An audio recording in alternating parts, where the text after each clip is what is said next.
दिल को छू लेने वाली कहानी। एक शहर में एक परिवार रहता था। इस परिवार में सिर्फ 2 ही लोग रहते थे, पति और पत्नी। बहुत साल बाद उनके यहाँ पर एक लड़का हुआ। इस बात को 10 साल हो गए। बहुत ही मन्नत मानकर लड़का पैदा हुआ। उसके पति को डॉक्टर से यह पता चला है कि उसकी पत्नी मां नहीं बन पाएगी, तो उसे बड़ा अफसोस हुआ और सोचने लगा कि चलो लड़का तो हो ही गया है, अब हमें और कुछ भी करने की कोई जरूरत नहीं है। लड़का जब 3 साल का हुआ तो वह खेल रहा था, तभी उसके पति ऑफिस जाने के लिए तैयार हो रहे थे।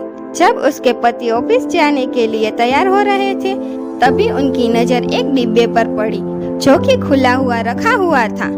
तब अपनी पत्नी से कहा कि इस डिब्बे का ढक्कन बंद करके रख दो। उसकी पत्नी ने नहीं सुना क्योंकि वह रसोई में खाना बना रही थी। पति यह कहकर वो फिर चले गए और उसकी पत्नी भी काम में लग गई। तभी उसका लड़का खेलता हुआ उस डिब्बे के पास गया और उस डिब्बे में रखी हुई चीज को खाने लगा। जब वह चीज को खा रहा था, तभी वह बेहोश हो गया और उसकी पत्नी को पता चला कि लड़का बेहोश हो गया है, तो वह उसे लेकर अस्पताल गई और डॉक्टर ने जांच करने के बाद कहा कि अब आपका लड़का नहीं रहा। उसकी पत्नी ने कैसा लगा और सोच में पड़ गई कि ऐसा क्या हुआ कि हमारा बच्चा हमारे पास नहीं है। जब उसके पति को यह बात पता चली और ऑफिस से अस्पताल पहुँचे और अपनी पत्नी को देखने लगे। पति ने पत्नी को देखा और सोचने लगे कि अब मैं क्या करूं।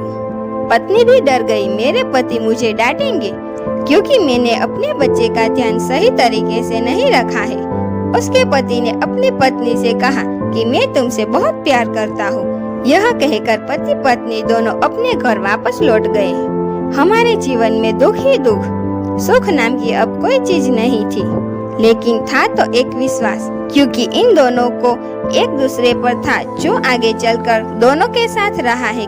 क्योंकि हम बहुत ही जल्दी में बड़े फैसले लेते हैं जिनका असर अपनी पूरी जिंदगी पर पड़ता है। उसका पति जानता था कि अगर वह एक डिब्बे का ढक्कन खुद बंद कर देता तो कितना अच्छा होता, क्योंकि आज उसका बच्चा उसके पास होता है। गलती दोनों ही तरफ होती है, लेकिन हम एक दूसरे पर गलतियां के आरोप लगाते रहते हैं, जिनकी वजह से हमारे रिश्ते खराब हो जाते हैं। अपने रिश्ते ना खराब हो, इसीलिए हमें एक दूसरे पर विश्वास होना चाहिए और एक दूसरे को गलती नहीं सुनानी चाहिए, जबकि हर समस्या का हल सोच विचार कर ही करना चाहिए। हमारे जीवन में ऐसा होना चाहिए कि अगर हमसे गलती हो जाए तो मान लेनी चाहिए, अगर कोई और गलती करता है तो उसे समझाना चाहिए। इससे यह हो सकता है कि आपके रिश्ते काफी समय तक बने रहे। हमारे जीवन में कभी भी किसी से नाराज नहीं होना चाहिए। हेलो दोस्तों, अगर आपने अभी तक मेरे चैनल को सब्सक्राइब नहीं किया तो जल्दी से जाके सब्सक्राइब कीजिए और लाइक करें, शेयर करें और कमेंट करें। Thank you.